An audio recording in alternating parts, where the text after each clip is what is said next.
Welcome to another edition of the Turnpike Sports Book Report. I'm Doug Weischadle here with Dave Weischadle. We're here to give you a whip-around look at some of the latest news coming out of the gaming and sports betting industries. This week, in our state and national reports, we're continuing our journey through November and December of 2024. Deals, we've got a virtual sports betting deal, we've got a licensing deal, and a real estate deal. Real estate deal, okay. Yes. Industry updates, licenses, launches, and a couple approvals. All right. And then we're going to finish up with our legislative roundup with news coming out of Texas, Mississippi, and Wyoming. News from Texas, huh? Okay. News from Texas is always good. All right. We'll be talking state and national reports right after this.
Welcome back to the Turnpike Sports Book Report. I'm Doug Weischadle here with Dave Weischadle. As we continue looking at the November numbers, we've got the state of Colorado releasing their November sports betting numbers. The state of Colorado has reported record gross gaming revenue and its fourth month of at least $600 million in total handle all time.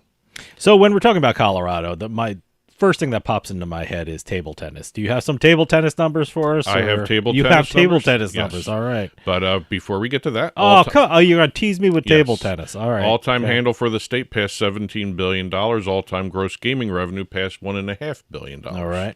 Table tennis, seventh most bet on sport for the state. Was it last, what had it, like fifth or sixth? It might have been a different. That was... Was it Vermont or something like that? Or no, something? I think it was Maine. Okay. It might have been All one right. of those. I don't know. It was a New England state. Okay, yeah. But it was seventh most bet on sport for the Coloradans out there. $17.29 million in handle. All of it was done online except for $405. Wow, okay. Yes. It actually made up 2.7% of the total handle, which is a little higher than usual. Usually it's around 2.3, 2.4%. I'm curious where someone went up to the window and put some money on table tennis. So I'm just curious where that actual retail sports book is. So. Maybe their phone didn't work. Oh, okay. Could be anything like that. My app is out. Let me go place it at the window. And all-time total handle for table tennis has passed $500 million.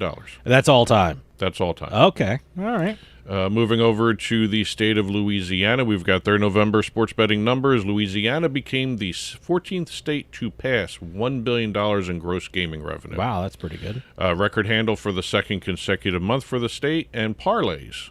People love the parlays in Louisiana. Nearly 67% of the total handle. Wow. And 62.5% of the total revenue for the month. Louisiana is always interesting because sports betting isn't legal throughout the entire state. Certain parishes, which we, I guess, call counties, yes, you know, some don't allow sports betting. So it's not...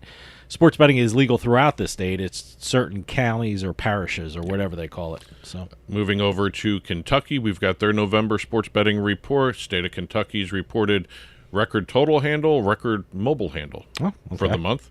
The state also reported its very first handle of over $300 million. Wow. Good to see that there. So that was November, right? That was November. What was going on in November that Football. everyone in Kentucky... NFL. Yeah. NFL. They love their football. All-time total handle for the state's passed $3 billion. State also reports all-time gross gaming revenue has passed $375 million. DraftKings set a state record for handle. FanDuel passed $1 billion in all-time handle. And BetMGM set its own record for operator handle. Oh, okay. So that's its own personal record. Okay. Personal best by BetMGM. We're going deep into the woods with some of these numbers. Right. And we're going to finish up as we always do with the state of New York. This is the week ending December 22nd. New York's all-time mobile handle has now passed 57 billion with that weekend's report there. Fiscal year-to-date handle had passed 16.5 billion. That's going to change by the time the next week's report comes out. Fourth consecutive week under 50 million in revenue, and the third straight week under 40 million in revenue. Okay. FanDuel passed 23 billion in all-time handle in the state. 2.4 billion in all-time revenue.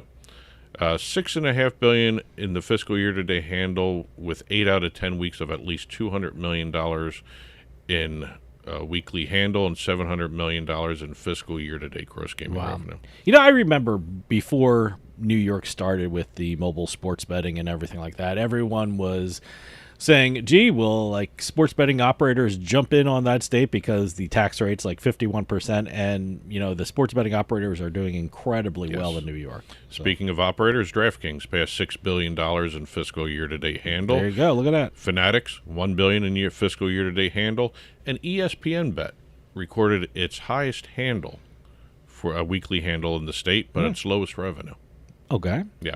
Last week it was a lot low of smart handle, bettors high out revenue. there. Yeah, a lot of smart bettors out it's there. Weird. ESPN Bet the week before, low handle, high revenue. Yeah. So now it's the reverse. That's the way it happens, Yep. you know? They had less than 1% hold. That's what makes this business fascinating. Week to week, it's so different because it's so dependent on the events that are happening that week. So, you know, it's always interesting. It's always new and exciting. So that's why a lot of people love the business side of it, too. And very volatile. Yes. Up and down, up and down.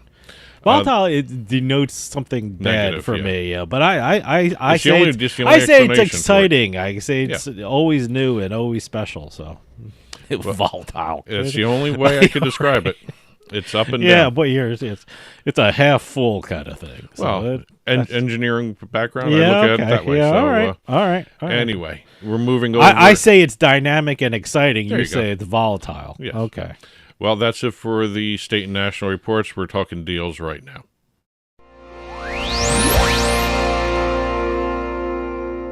Starting off our deals segment, we've got Inspired Entertainment announcing an extension of its partnership with Aristocrat Interactive to provide the Virginia Lottery with a comprehensive suite of Inspired's V-Lottery virtual sports games. This is always cool. I like these virtual games. I think I played a virtual horse racing game on one of the online casinos here in New Jersey. It was fun. Well, these are Inspired's V-Lottery scheduled virtual sports games. Okay. So they're running on a clock, basically. Okay. So, all right. Virginia Lottery, because of this deal, will be the first lottery in the United States to offer these online V-Lottery content.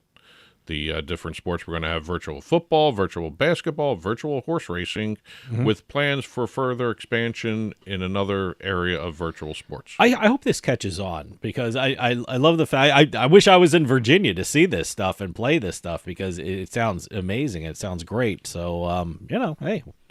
And we have a code, too, if you want to sign up for it. Lotto 21.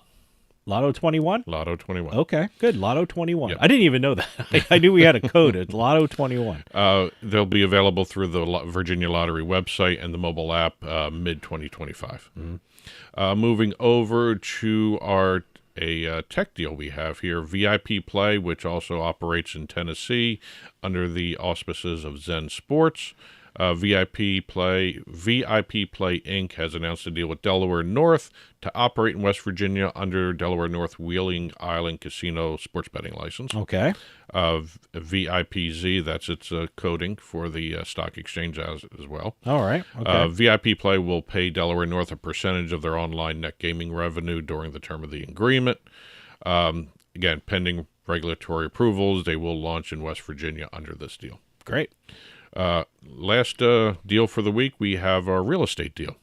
Okay, I'm assuming this is for a either a casino or a retail sports book, right? This is for two properties. Oh, two properties. Gaming and Leisure Properties has announced that the company has completed the acquisition of the land and real estate assets of Bally's Kansas City Casino and Bally's Shreveport Casino and Hotel from Bally's Corporation. All right. It's a sale leaseback transaction valued about just under $400 million, including $388 million in cash, $700 million in some others types of stock units. Okay. Bally's Kansas City Casino is located on the Missouri River.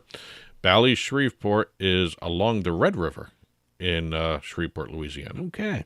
We were just in Bally's in Atlantic City. Yes. Always a good place. So. Bally's does some great things with Oh, their no, I properties. love it. I love what they're doing with their properties. Well, we got more to come with Bally's. Oh, okay. And that's it for the deals. We're going to be talking industry updates right after this. Sometimes life is wonderful, and sometimes it's not. Cherish the good, but always be prepared for life's challenges. At Private Healthcare, we provide the peace of mind you deserve. With Private Healthcare, you'll get the coverage you want and healthcare you need. If your employer doesn't supply healthcare coverage and you don't qualify for Medicare or Medicaid, you need to give us a call right now. Private Healthcare is private health insurance for ages 65 and under with medical, dental, vision, and even prescription coverage. When life comes at you unexpectedly, you need to be ready. And health insurance is your financial safety net. Health insurance has never been so easy and affordable. If you're looking for health coverage at the best price and your annual household income is $35,000 or more, give us a call at 800-733-6860. 800-733-6860.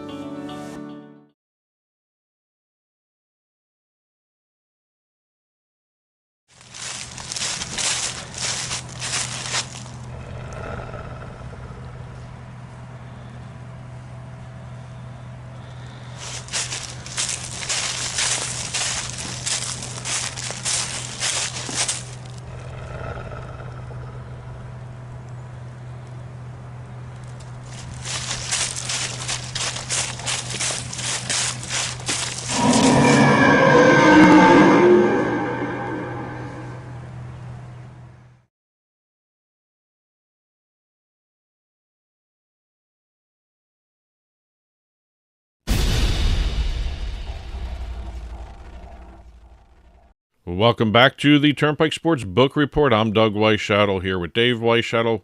We finished up our deal segment talking Bally's properties. Mm-hmm. We're going to be starting our industry update segment talking Bally's properties. As a matter of fact, the one that was just featured in the deal, Bally's Kansas City.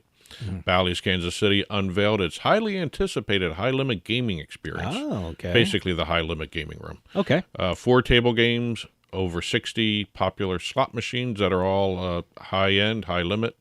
So this is part of all the not reorganization, but renovation and upgrading of the property. These high-limit gaming rooms are such a moneymaker for casinos. I know some casinos throughout the U.S., have transitioned from poker rooms into high-limit slot rooms, and I know a lot of poker players aren't happy about it, but these things make so much money for casinos. Well, we've got a modernized casino and new gaming products, new tiki bar. There you go, tiki bar, huh? 35,000 square feet, 35,000 square foot commercial center as an expansion to the property, and the first Chickies and Pete's. Wow! By the way, Chickies and Pete's is it's a sports bar. It used to be a local chain around here, Chickies and Pete's out of Philadelphia. So there's one in Nevada too. There's one in Nevada. You started in Philadelphia. There's a couple here in New Jersey, maybe 1 or 2 in Jersey. One in Parks Casino.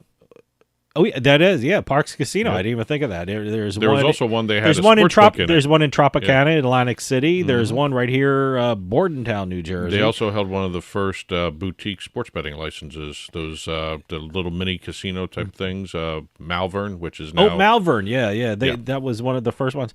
But let me tell you something. One of the big items there is their crab fries, which are really good. Or French fries. I don't want to say it's Old Bay seasoning, but it's something like that. And you just dip them in cheese and a remoulade sauce too. Well, I think they have but it's really, really good. So if you find yourself at a Chickie and Pete's, get it yourself an order of crab fries. Yes. Moving out to the state of Nevada, we have 2 companies launching poker apps. There you go. All right. We have Legends Bay Casino announcing the launch of the MVP mobile poker app. It's a real money 5-card draw poker app played in every county within the state of Nevada. All right. Multiple multiplayer games starting from $2 and up, $10 per game. Players can hit additional qualifying hands. Jacks are better, 4 of a kind, royal flush, for enhanced payouts. And not to be outdone, we have Jet and Terrible Gaming. Yes, that's the name of the company, Terrible Gaming. Okay. Announcing the launch Makes of you remember it. It's Yes. a memorable name, I guess. as long as it's a good product. So Terrible Mobile Gaming. Huh? Terrible's Mobile Gaming has launched its multiplayer 5-card draw poker mobile app. Basically, same thing. Okay. Yeah. All right. So this is We're starting to see a proliferation of online poker apps in good. Nevada. This We is had Nevada. Rampart previously. Rampart, yeah, just last week or 2 weeks Yep. ago. Maybe a couple more. We've got 2 more right than here. 2 weeks ago. We've Now got there's right 2 now. more. Hey, Yep. The I more love the it. merrier. I love it. The more the merrier. I know in Pennsylvania, Bet Rivers launched their poker app. Yep. So more and more poker apps are coming out. So We're starting to see a proliferation now, which is kind of interesting. great. Hey, Yep. good. More poker's better. Leaving Nevada, we're heading back over to New Jersey for a couple stories involving the Division of Gaming Enforcement. Mm-hmm. We've got the Division of Gaming Enforcement announcing that individuals can now use its website to sign up Yes. for the retail casino self-exclusion list. Something new for people who want to self-exclude. Makes it a little easier for people who feel they have a problem and they want to self-exclude. So, which is a great thing that the Division of Gaming Enforcement has done. And gamblers will have a choice of 1 or 5-year bans. Okay, good. This is to go along with the previous options where they had to do a video conference or had to go in person to apply for it. It makes it a lot easier. So. Staying with the Division of Gaming Enforcement, they were busy. They levied a couple fines on 3 different operators in the state. We've got DraftKings receiving a $20,000 fine for taking wagers on the outcome of a Russian basketball match or a series of Russian basketball matches over 9 months in 2022 and 2021. More than 61 grand wagered on those games. Mm-hmm. They also were taking bets on unapproved table tennis matches. Table tennis. Rears its ugly head. two table tennis stories in one gaming report. Unbelievable. And they failed to meet regulatory requirements for certain preseason NFL bets in 2022. Rush Street was fined $10,000 for accepting bets on concluded events that passed posting. Okay. So they also included 16 wagers on a college basketball game that had already ended. Okay. Bets on 2022 Magic City highlight games with known results. Yep. Which was kind of interesting. Bet Rivers is one I guess of the a few glitch in the matrix kind of Bet thing, Rivers so. is one of the few that does actually stream the highlight in really? in their app. So okay. I didn't know that's that. kind of interesting. And also they pre-match odds on a PGA event that had already started. Okay. And then the last one was Canby receiving a $10,000 fine for multiple errors, including a connectivity issue that allowed bets on finished games and misclassification of unapproved events as available for wagering in New Jersey. Yeah, a lot of these sound like software glitches kind of thing. Well, I don't know about the post. It just sounds past like it to me. posting and those types of issues, but all the bets that were involved have been voided and refunded to the customers, and all 3 of the companies have stated to the Division of Gaming Enforcement that they have introduced remedial measures. Good. Moving over to the state of Mississippi, we have Mississippi Gaming Commission voting in favor of a new Biloxi casino resort location. Nice. All The right. first such type project since 2007, which was the Hard Rock Hotel and Casino in Biloxi. This is going to be the Tullis Garden Hotel. That's the location of the project. So it's going to be the Tullis Garden Hotel and Casino, 35 acres. Right on the Gulf Coast. We're going to be looking at 11-story, 300-room hotel, 53,000, I almost said 3,000, 53,000 square feet of gaming space, 900 slot machines, 35 live dealer games, plus a sports book. Nice. Okay. Biloxi is such a great place if you like gambling and going to casinos. So. They've been having that string of jackpots still. Yeah. We do. What do we do? Beating the house. And Yes. it's always Biloxi casinos paying out some big jackpots. Ever since March of 2024, they've been kicking out big jackpots. It's a great place to visit. So. Going over to Louisiana, we have the Cordish companies announcing the grand opening date of the new live casino and hotel Louisiana as February 13th, Wow. 2025. Nice. Coming up on it. Yep. All right. We Look actually at that. just did a story in Beating the House of they received thousands of new slot machines delivered to it. Let me tell you something. That live brand is so great. There's one right here in Philadelphia, and it's just fantastic. There's one in Philadelphia, and there's one in Pittsburgh too. So it's a really great brand. Well, they're going to have let me read the list of what this property is going to feature. 1,000 slots and electronic table games, over 40 live action table games, a dedicated high limit room, a sports book, a 12-story 549-room live hotel, resort-style pool and fitness center, and a 31-site RV park. Wow, that's pretty cool. Yes, that's different. See, that's awesome. Concrete pads and full hookups are going to be included, so RV fans, take a road you trip. Boy, that's you stay in your own RV. Look at that. That's awesome. Over in the Commonwealth of Massachusetts, we've got an announcement from the Mashpee Wampanoag tribe. They have begun construction on the new Welcome Center, the proposed site of the first Light Casino in Taunton, Massachusetts. Okay. Light is the brand they're going to be working with. Okay. So that's going to be it's a light casino. It's not light as in light from the sky. It's LIGHT, but it's Light Casino. That's I have going to be find the out. very first property in Taunton, Massachusetts. Taunton. There used to be a racetrack there, didn't there? Yeah, Raynham, it's close Taunton. to that site. Yeah, as a matter kind of of thing. So. Okay. Yep. All right. And last story of the week here, we have Ho-Chunk Incorporated over in Nebraska announcing plans to build a brand new casino in South Sioux City, Nebraska. Great. The work won't begin until the spring of 2025, but it will be valued at $50 million. It's going to include a horse racing track, casino complete with slot machines, table games, and a sports book. Nice. Yes. All right. And they're going to be including plans for an expansion for a hotel as well. You know, it's great. I'm hearing a lot of casinos being built, which is fantastic. Yes, so it's great for the industry to see absolutely. I love hearing that. That's it for the industry updates. We're going to finish up with our legislative roundup.